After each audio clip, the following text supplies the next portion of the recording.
இன்றைய திருப்பலியை C George மற்றும் லூர்து மேரி, பவுலின், சி லூயிசா, ஜெர்மையா என்னும் ஜார்ஜ், ஆண்டனி குரூஸ் இவருடைய ஆண்டு மரண நினைவு நாளை கொண்டாடும் நாட்களிலே இந்த ஆன்மாக்களுக்காக நாம் இறைவனிடம் மன்றாடி இவர்களுக்கு நித்திய இளைப்பாட்சியையும் இறைவனுடைய கருணையின் வழியாக இறை சன்னிதானத்திலும் மகிழ்ந்திருக்க இந்த ஆன்மாக்களுக்காக மன்றாடுவோம். இன்றைய தினம் கிறிஸ்து பிறப்பிற்கு முந்தின நாளாக அமைகின்றது. நாளை மாலையிலிருந்து கிறிஸ்து பிறப்பு பெருவிழாவை நாம் கொண்டாட இருக்கின்றோம். இந்த நாளிலே நாம் வெளி ஆடம்பரங்களை விட நமது ஆன்மாவை தூய்மைப்படுத்தும் மாபெரும் நாளாக அமைகின்றது. இந்த நாளை நம்மையே நாம் தயாரித்து அந்த கிறிஸ்து இயேசு, உடலில் பிறக்கும் கிறிஸ்து இயேசு நமது உள்ளங்களிலே, நமது இதயத்திலே பிறக்க நம்மை தயார் செய்வோம். பாவம் செய்யும் ஒவ்வொருவரும்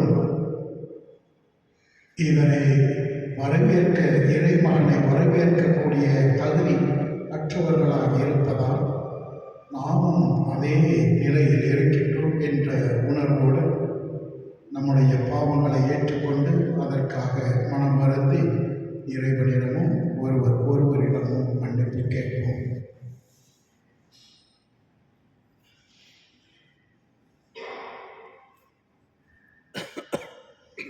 எல்லாம் வல்ல இறைவனிடமும் சகோதர சகோதரே உங்களிடமும் நான் பாவியனை ஏற்றுக்கொள்கின்றேன்.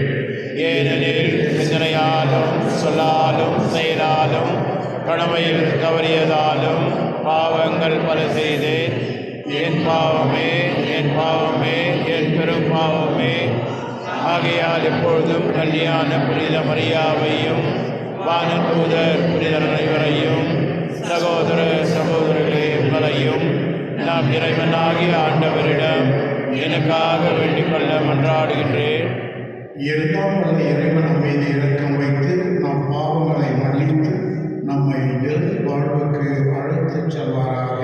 ஆமென்.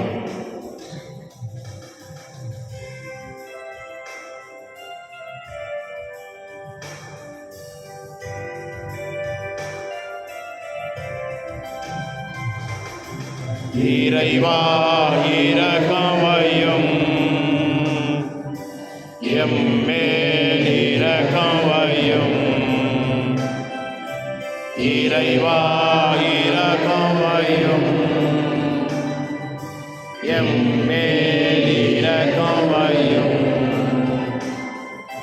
கிறிஸ்துவே இரக்கமையும், கிறிஸ்துவே இரக்கமையும்.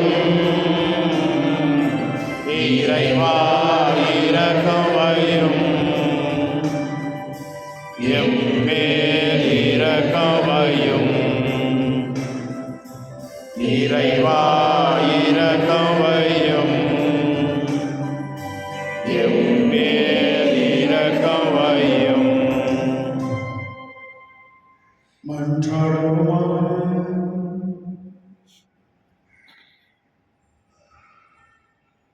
என்றென்றும் உள்ள எல்லாம் உள்ள இறைவன் உமது திருமகன் மனிதரான பிறப்பு விழா நெருங்கி வருவதை உணர்ந்து உம்மை வேண்டுகின்றோம். அதனால் கன்னி மரியாதையிலிருந்து மனிதராய் பிறந்து என்னுடைய குடிகொள்ள திருவுளமான எங்கள் ஆண்டவர் இயேசு கிறிஸ்துவான வார்த்தை உம் தகுதியற்ற அடியார்களாக எங்களுக்கு இரக்கத்தை தருவதாக. உம்மோடு தூயாவின் ஒன்றிப்பில் இறைவனாய் என்றென்றும் வாழ்ந்து ஆட்சி செய்கின்றவர் வழியாக உம்மை மன்றாடுகின்றோம். ஆமென்.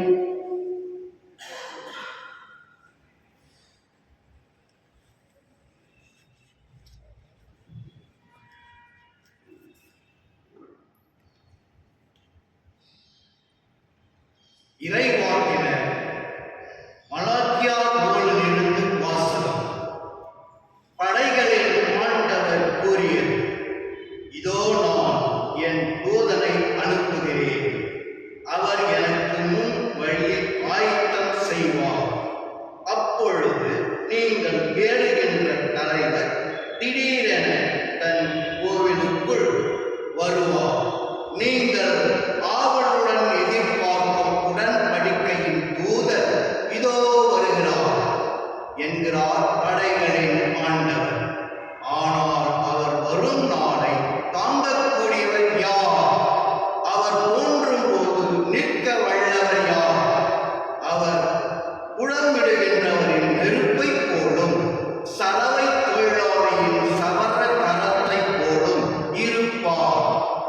அவர் புலம்பிடுபவர் போலும் வேட்டியை தூய்மைப்படுத்துபவர் போலும் அமர்ந்திருப்பார்.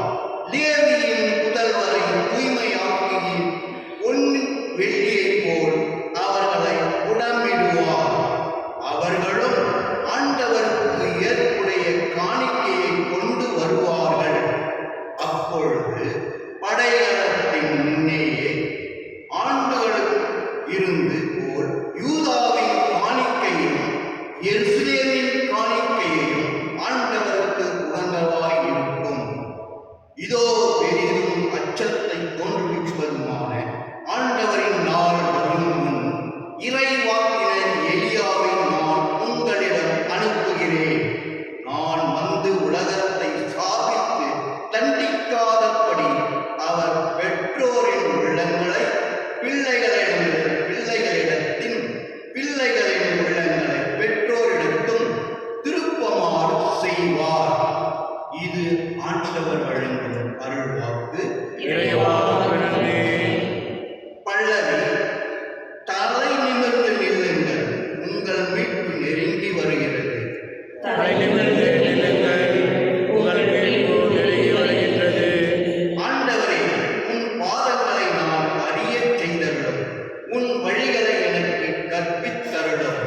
உமது உண்மை நெறியில் என்னை நடத்தி எனக்கு கற்பித்தருளும். ஏனெனில் நீரே என் மீட்பராம் கடவுள். பல்லவி. தலை நிமிர்ந்து நில்லுங்கள், உங்கள் மீட்பு நெருங்கி வருகின்றது. ஆண்டவர் நல்லவர், நேர்மை உள்ளவர். ஆகையால் அவர் பாவிகளுக்கு நல்வழியை கற்பிக்கின்றார். எளியோரை நெறிய வழியில் அவர் நடத்துகின்றார். எளியோருக்கு தமது வழியை கற்பிக்கின்றார். பல்லவி. தலை நிமிர்ந்து நில்லுங்கள், உங்கள் மீட்பு நெருங்கி வருகின்றது. ஆண்டவரது உடன்படிக்கையும் ஒழுங்குமுறையையும் கடைபிடிப்போருக்கு அவருடைய வாதைகளை எல்லாம் பேரன்பும் உண்மையும் உள்ளவனாய் விளங்கும். ஆண்டவரின்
உம் ஆன்மாவோடும் இருப்பாராக. புனித லூக்கா எழுதிய நற்செய்தியிலிருந்து வாசகம்.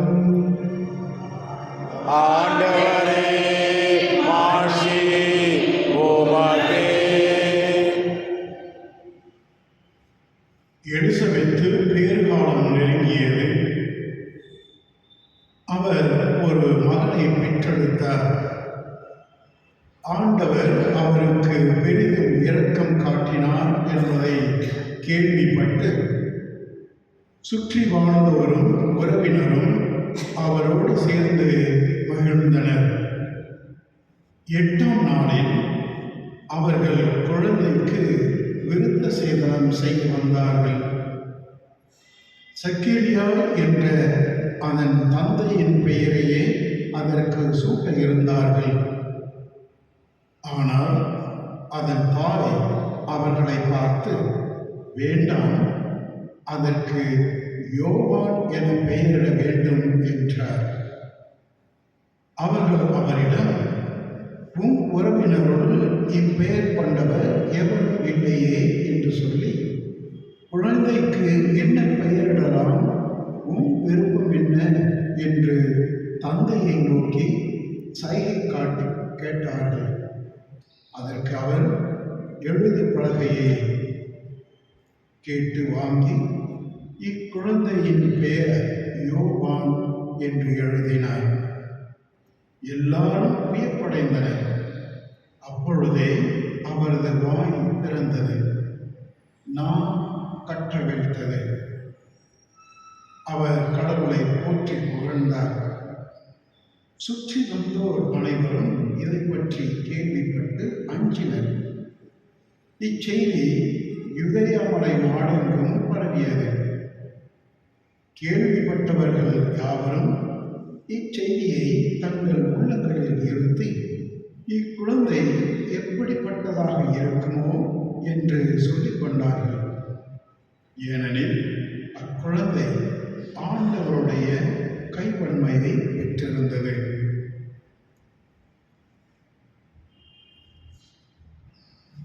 இது கிறிஸ்து வழங்கும் வாழ்வு தரும் நற்செய்தி. கிறிஸ்துவே உமக்கு புகழ். இயேசுவில் என் பிரியமான சகோதர சகோதரியரே, கிறிஸ்து பிறப்பு திருவிழாவை கொண்டாட தயாரிக்கும் நாம் அனைவரும் இன்று நமது தாய் திருச்சபையானது மிக உன்னதமான 2 வாசகங்களை நமக்கு கொடுக்கின்றது.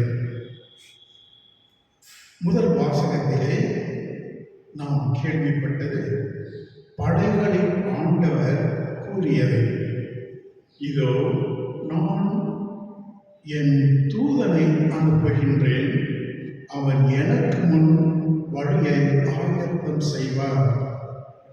அப்பொழுது நீங்கள் தேடுகின்ற தலைவர் திடீரென தம் ஆலயத்திற்கு வருவார். நீங்கள் ஆவலுடன் எதிர்பார்க்கும் உடன்படிக்கையின் தூதர் இதோ வருகிறார் என்கிறார் படைகளின் ஆண்டவர். கிறிஸ்து பிறப்பதற்கு முந்தின நாளாகிய இன்று திருமுழுக்கு யோவானை பற்றி, அவருடைய பிறப்பை பற்றி நமது நற்செய்தி கூறும் இந்த நேரத்திலே, இந்த திருமுழுக்கு யோவான் கடவுளால் தேர்ந்தெடுக்கப்பட்ட ஒரு தூதன். அவருக்கு முன் வழியை ஆயத்தம் செய்பவர். வரப்போகிறவர் நான் அல்ல, எனக்கு பின் வருபவரே இரட்சகர், அவரே ஆண்டவர், நான் அவருடைய மிதியடிகளின் வாளை அருளுக்கு நான் தகுதியற்றவன் என்று தன்னையே தாழ்த்தி கொண்டு, நான் குறைய வேண்டும், எனக்கு பின் வருபவர் உயர வேண்டும் என்று கூறியவர். இத்தகைய மாபெரும் உள்ளத்தை சார்ந்தவருடைய பிறந்த நாளை இன்று நினைவுபடுத்துகின்றது இந்த வாசகம். இறைவனுக்கு அவருடைய வருகைக்கு வழியை ஆயத்தம் செய்பவர். பழைய ஏற்பாட்டிலே திருமுழுக்கு யோவான் தான் கடைசியாக இறைவனால் அனுப்பப்பட்ட இறைவாக்கினர்.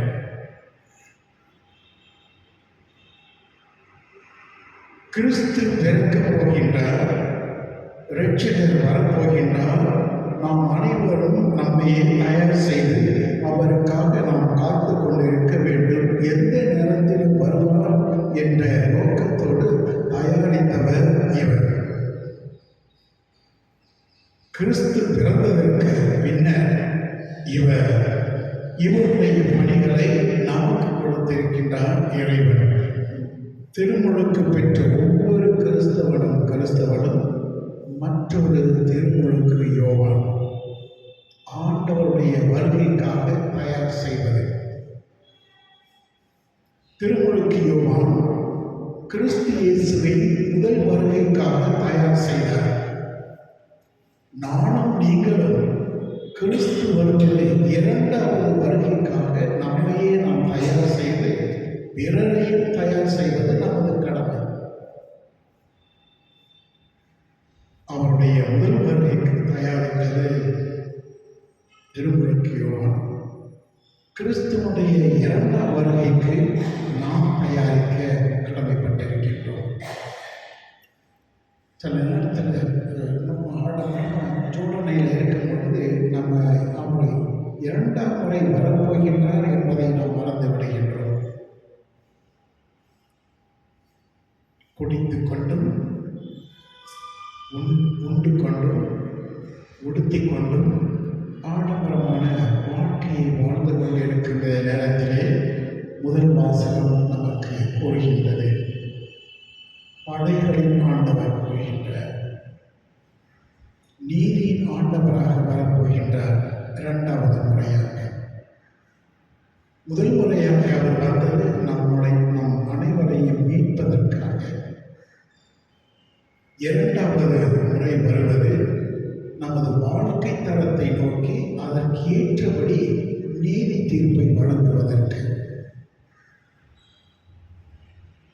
பிறப்பு ஒரு விதமாக இருக்கலாம், இறப்பு வேறு விதமாக இருக்கலாம்.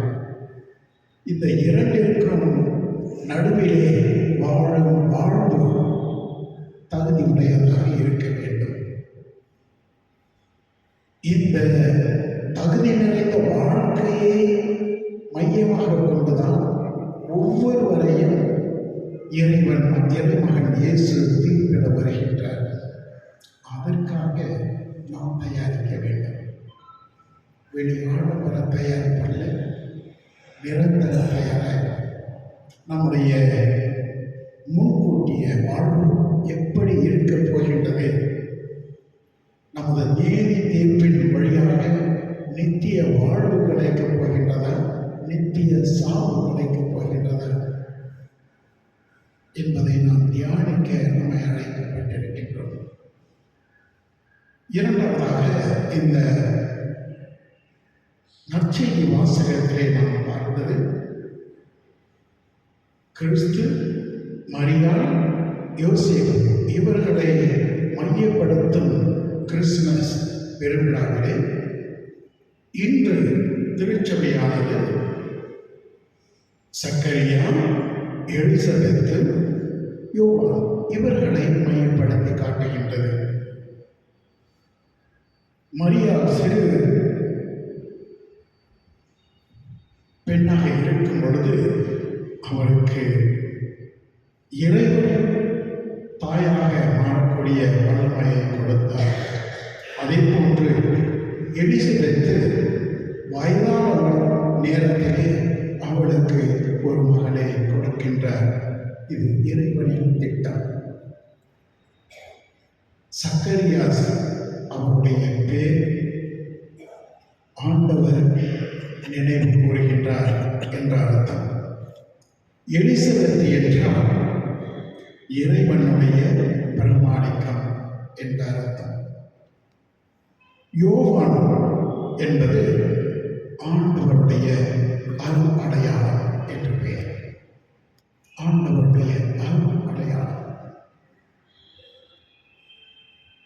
அதே போன்று நாம் ஒவ்வொருவரும் இறைவனின் அருள் அடையாளம். உலக அடையாளம் அல்ல, விண்ணகத்தின் அடையாளம், இறை அடையாளம். அந்த அடையாளத்தின் நோக்கம் என்ன? அந்த அடையாளத்தை எப்படி நாம் கண்டு உணர்வது? நம்முடைய வாழ்க்கை தரம், நம்முடைய எண்ணங்கள், நம்முடைய வார்த்தைகள், நம்முடைய செயல்கள். கிறிஸ்துவை சார்ந்த எண்ணங்கள், கிறிஸ்துவை மையமாக கொண்ட வார்த்தைகள், கிறிஸ்துவை மையமாக கொண்ட வாழ்க்கை தரம், நடை, உடை, பாவனை. கிறிஸ்துவ நடை, உடை, பாவனை இருக்கும் பொழுதுதான் மற்றொரு அருள் அடையாளம் நிறைந்தவர்களாக நாம் வாழ முடிகின்றது. இன்றைய நாளிலே இந்த திருப்பலியிலே நாம் மன்றாட வேண்டியது அன்று அந்த திருமுழுக்கு யோவானை எப்படி இறைவன் தேர்ந்தெடுத்தாரோ அதே போன்று நம்மையும் தேர்ந்தெடுத்திருக்கின்றார். கிறிஸ்துவின் இரண்டாம் வருகைக்காக உலகத்தை நாம் தயார் செய்ய வேண்டியது நமது கடமை. நாம் ஒவ்வொருவரும் தயார் செய்யும் பொழுது மற்ற மதத்தினர் நம்மை நோக்கி அவர்களும் தயார் செய்ய வேண்டும் என்ற உணர்வோடு வாழ வேண்டும் என்பதுதான் நமது கடமை. கடமையை தவறும் பொழுது மடமை கிறிஸ்தவர்களாக வாழும் பொழுது தகுதியுடையவர்களாக மாறுகின்றோம். எனவே இந்த திருப்பலியிலே இறைவன் நமக்கு அந்த இறைவனுடைய அருளை கொடுத்து நாம் தேவையான வகைகளில் நம்மையே தயாரிக்க இந்த திருப்பலியிலே மன்றாடுவோம்.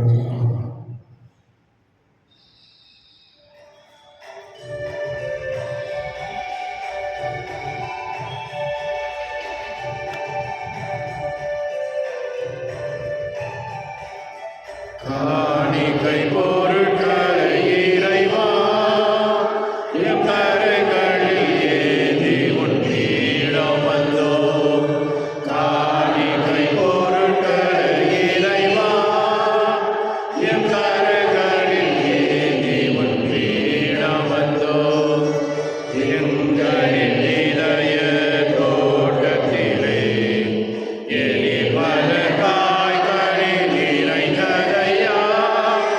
எங்களின் இதய தோட்டத்திலே எலிபல காய்கறி நிறைந்ததையா.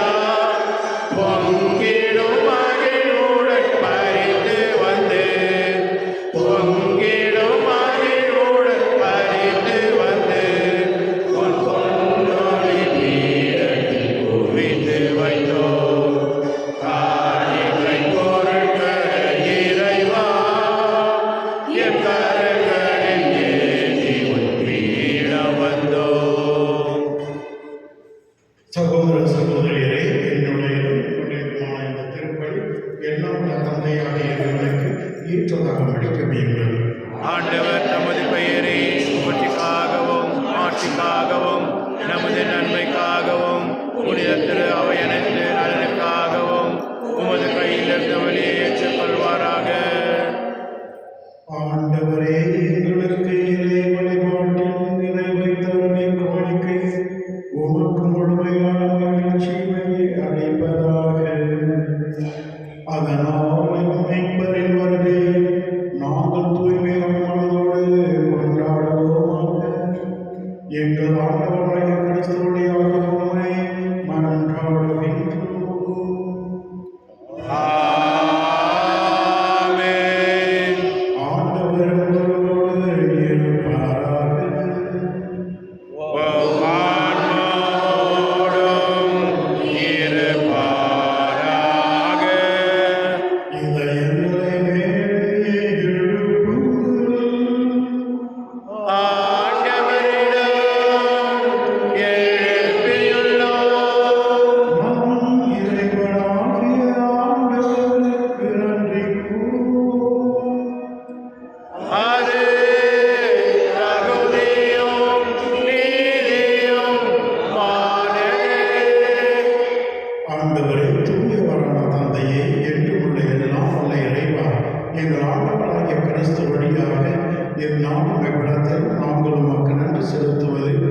மெய்யாகவே தகுதியும் நீதியுமாகும், எங்கள் கடமையும் மீட்புக்கு உரிய செயலுமாகும்.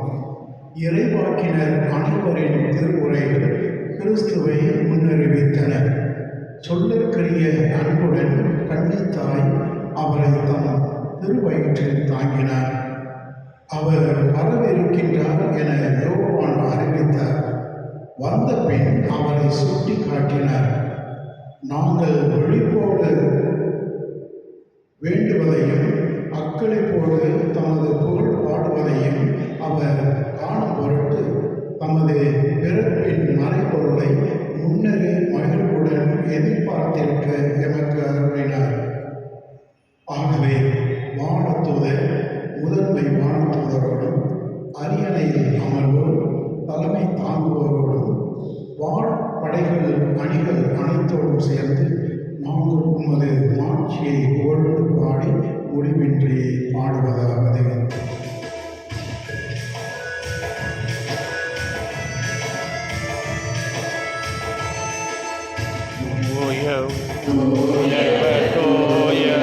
தூயவர் வான்படைகளின் கடவுளம் ஆண்டவர், விண்ணகமும் மன்னகமும் உமது மாட்சியால் நிறைந்துள்ளன.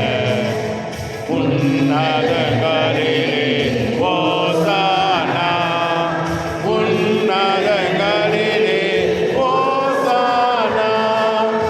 ஆண்டவர் பெயரால் வருகிறவர் ஆசீர் பெற்றவர். உன்னதங்களிலே ஓசானா, உன்னதங்களிலே ஓசானா. ஆண்டவரே, நீர் மெய்யாகவே தூயவர், தூய்மை அனைத்திற்கும் ஊற்று. ஆகவே உம்முடைய ஆவியை பொழிந்து இக்காணிக்கைகளை தூய்மைப்படுத்த வேண்டும் என வேண்டுகின்றோம். இவ்வாறு எங்கள் ஆண்டவர் இயேசு கிறிஸ்துவின் உடலும் இரத்தமுமாக எங்களுக்கு மாறுவனவாக. அவர் பாடுபட உளம் கணிந்து தம்மை கையளித்த போது அப்பத்தை எடுத்து நன்றி செலுத்தி அதை பிட்டு தம் சீடர்களுக்கு அளித்து கூறியதாவது: அனைவரும் இதிலிருந்து பெற்று உண்ணுங்கள், ஏனெனில் இது உங்களுக்காக கையளிக்கப்படும் என் உடல்.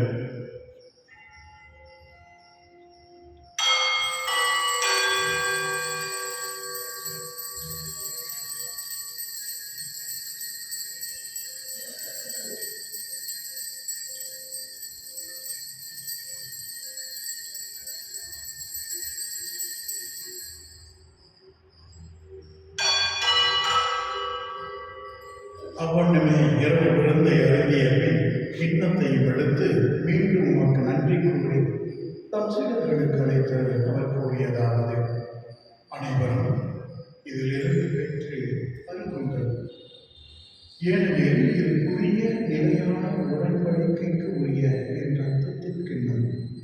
இது பாவ மன்னிப்புக்கென்று உங்களுக்காகவும் பலருக்காகவும் சிந்தப்படும். இதை என் நினைவாக.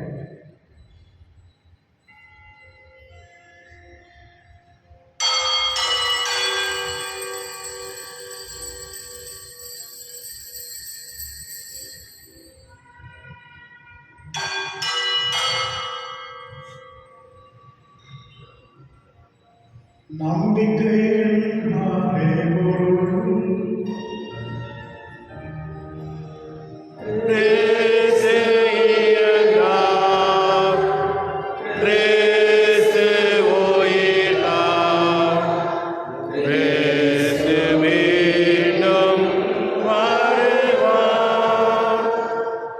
ஆகவே ஆண்டவரே, நாங்கள் கிறிஸ்துவின் இறப்பினையும் உயிர்ப்பினையும் நினைவுகூர்ந்து வாழ்வு தர்மத்தையும் மீட்பளிக்கும் கிண்ணத்தையும் உமக்கு ஒப்புக் கொடுக்கின்றோம். உம் திருமுன் நின்று உமக்கு ஊழியம் புரிய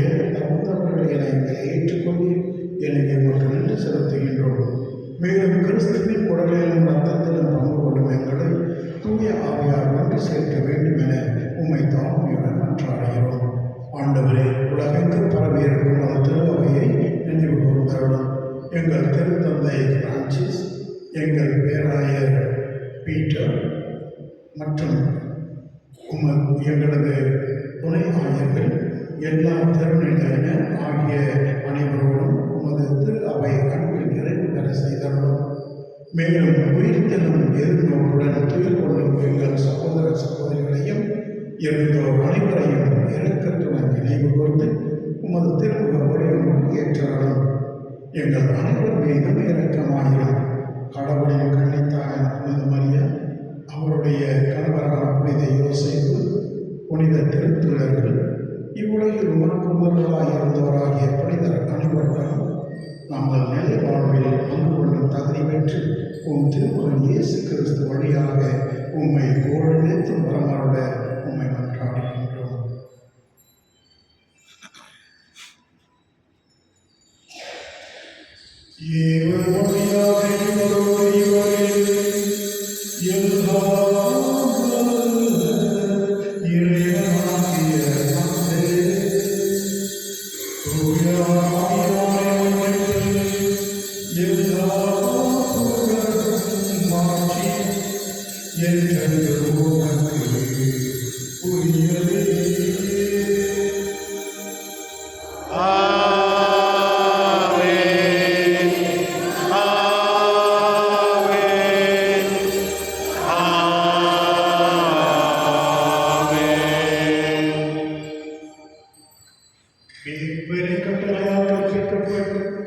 இறைப்படிப்பினையால் பயிற்சி பெற்ற நாம் துணிந்து பாடுவோம்.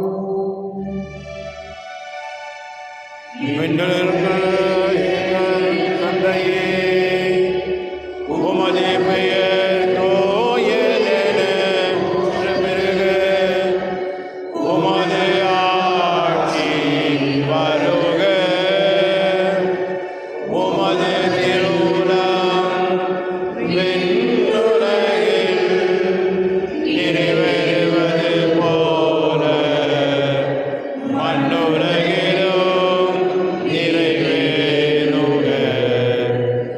எங்கள் அன்றாட உணவை இன்று எங்களுக்கு தாரும். எங்களுக்கு எதிராக குற்றம் செய்வோரை நாங்கள் மன்னிப்பது போல எங்கள் குற்றங்களை மன்னியும். எங்களை சோதனைக்கு உட்படுத்தாதேயும், தீமையிலிருந்து எங்களை விடுவித்தருளும். ஆண்டவரே, தீமை அனைத்திலிருந்தும் எங்களை விடுவித்து எங்கள் வாழ்நாளை அமைதியை கனிவுடன் அருளுமை மன்றாடுகிறோம். உமது இரக்கத்தின் உதவியால் நாங்கள் பாவத்திலிருந்து எப்போதும் விடுதலை பெற்று யாதொரு கலக்கமுமின்றி நலமாயிருப்போமாக. நாங்கள் எதிர்நோக்கியிருக்கும் பேரின்பத்துக்காகவும் என் மீட்பராகிய இயேசு கிறிஸ்துவின் வருகைக்காகவும் காத்திருக்கின்றோம். ஏனெனில் ஆட்சியும் வல்லமையும் ஆட்சியும் என்றென்றும் உமது.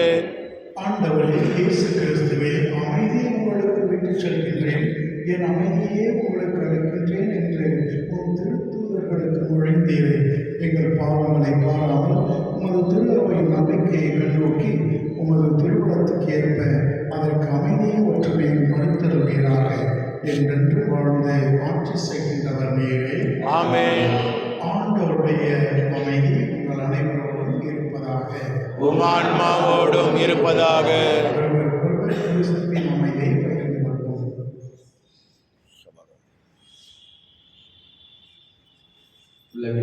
பாவம் போக்கும் இறைவனின் செம்மறியே, எம்மேல் இரக்கம் வையும். உலகின் பாவம் போக்கும் இறைவனின் செம்மறியே, எம்மேல் இரக்கம் வையும். உலகின் பாவம் போக்கும் இறைவனின் செம்மறியே, எமக்கு அமைதி அருளும். ஆண்டவரே இயேசு கிறிஸ்துவே, உயிருள்ள இறைவனின் திருமகனே, தந்தையின் திருவுளப்படி தூய ஆவியாரின் ஒத்துழைப்பால் உமது இறப்பின் வழியாக உலகுக்கு வாழ்வளித்தேன். இந்த புனிதமிக்க உன் உடலும் இரத்தமும் எங்களுடைய எல்லா குற்றங்களிலிருந்தும் தீமை அனைத்திலிருந்தும் எங்களை விடுவித்து நாங்கள் என்றும் உம்முடைய கட்டளைகளில் கருத்தூன்றி நிற்க செய்தவரும் நாங்கள் ஒருபோதும் உம்மை விட்டு பிரிய விடாதேயும்.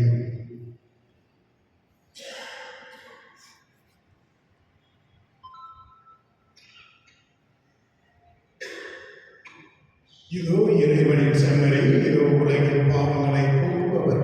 செம்மறியின் விருந்துக்கு அழைக்கப் பெற்றிருக்கும் நாம் அனைவரும் மிக மிக பெயர் பெற்று இந்நாட்டவரே நீர் எழுந்தருள நான் தகுதியற்றவன், ஆனால் ஒரு வார்த்தை மட்டும் சொல்லி அருளும், எனது ஆன்மா நலமடையும்.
பாவத்துமையாய் பலருகிறேன், பாதை அறியாது வருகிறேன். பாவத்துமையாய் பலருகிறேன், பாதை அறியாது வருகிறேன்.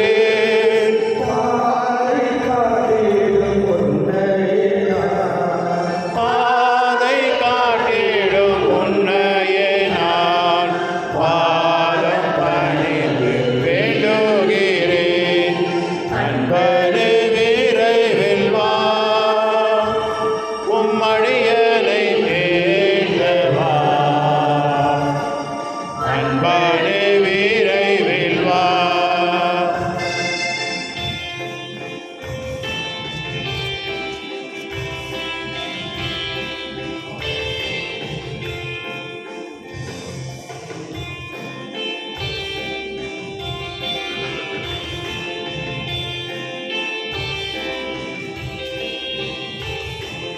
அமைதி வாழ்வை தேடுகிறேன், அருளை அளிக்க வேண்டுகிறேன்.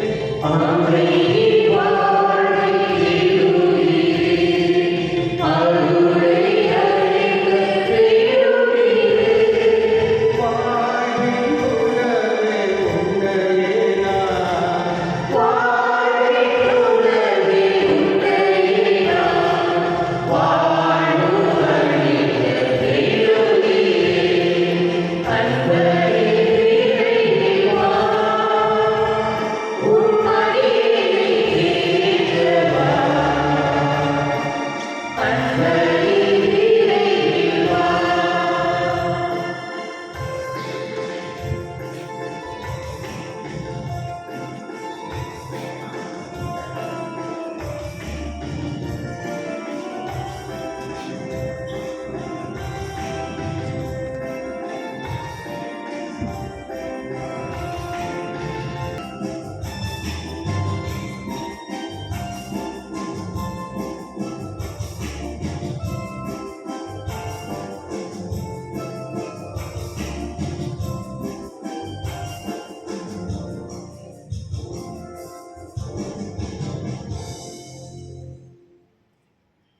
எதிர்நோக்கை எங்களில் தட்டி எழுப்புவதாக. நற்செய்தியின் விதைகளை நாளும் வளர்த்தெடுக்கும் நல்லோராய் உம் அருள் எம்மை மாற்றுவதாக. தீமைகள் ஆற்றல்கள் மறைந்து உன் மாற்றி நீடித்து ஒளிரும்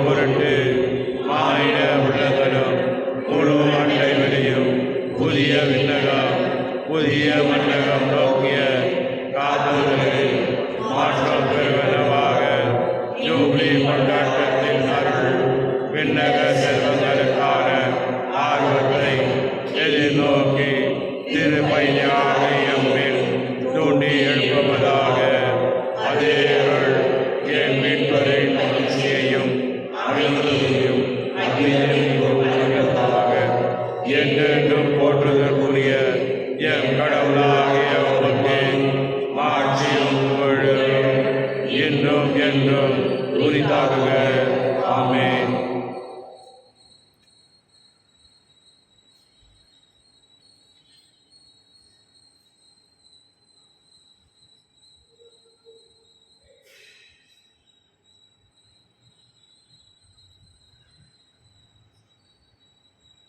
மன்றாடுவோமாக. ஆண்டவரே, நகைக்குடைகளால் நிறைவேற்ற எங்களுக்கு உமது அமைதியை கழிவாய் அடைத்தருளும். அதனால் பெரும் மகிழ்ச்சி தரும் திருமகன் வரும்போது எரியும் விளக்குகளோடு அவரை எதிர்கொள்ள தகுதியுடன் காத்தருள்வீராக. எங்கள் ஆண்டவராகிய கிறிஸ்து வழியாக உம்மை மன்றாடுகின்றோம். ஆமென். ஆண்டவர் உங்களோடு இருப்பாராக. உம் ஆன்மாவோடும் இருப்பாராக. எல்லாம் வல்ல இறைவன் தந்தை, மகன், தூய ஆவியார் உங்கள் அனைவரையும் நிறைவுடன் ஆசீர்வதித்து பாதுகாத்து வழி நடத்துவாராக.